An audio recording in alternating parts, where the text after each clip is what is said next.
پیارے بچوں، ایک دفعہ کا ذکر ہے کہ ایک جگہ شرارتی خرگوش رہتا تھا جس کی ذہانت سے لومڑ ہر بار مات کھا جاتا۔ اسے خرگوش پر بہت غصہ آتا تھا، اسی لیے وہ خرگوش اور اس کے دوستوں کو نقصان پہنچانے کی کوشش کرتا رہتا۔ ایک دفعہ لومڑ ایک بڑا بیگ کاندھے پر ڈالے تیزی سے چلا جا رہا تھا۔ بیگ سے کسی کی چیخنے چلانے کی آواز آ رہی تھی، جس سے خرگوش کو اندازہ ہوا کہ بیگ میں اس کا دوست کچھوا ہے۔ اب اسے اپنے دوست کو بچانا تھا۔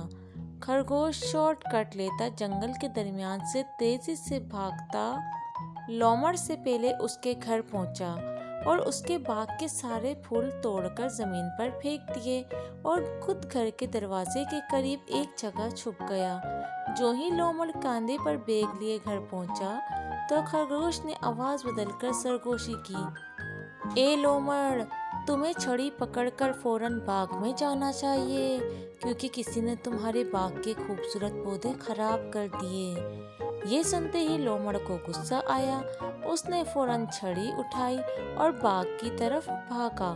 خرگوش نے جلدی سے بیگ کھول کر اپنے دوست کچھوے کو آزاد کیا اور بیگ میں شہد کی مکھیوں کا چھتا ڈال کر دروازے کے پاس رکھ دیا تاکہ لومڑ کو سبق سکھا سکے۔ لومڑ نے دیکھا کہ باغ میں پھول بکھرے تھے مگر کوئی موجود نہیں تھا، سو اسے پتہ نہ چل سکا کہ کس نے اس کے پھول نوچ کر پھینک دیے۔ لومڑ مایوس ہو کر واپس آ گیا، دروازہ کھولا اور بیگ اٹھا کر اندر لے گیا۔ جو ہی اس نے بیگ کھولا تو مکھیوں نے اس پر یلغار کر دی اور وہ جان بچانے کے لیے دوڑنے لگا۔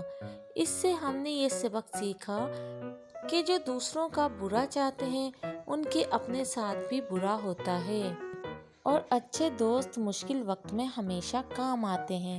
تو پیارے بچوں، آج کی اسٹوری اچھی لگی ہے تو چینل کو سبسکرائب کر دیں، ویڈیو کو لائک کر دیں۔ Thanks for watching.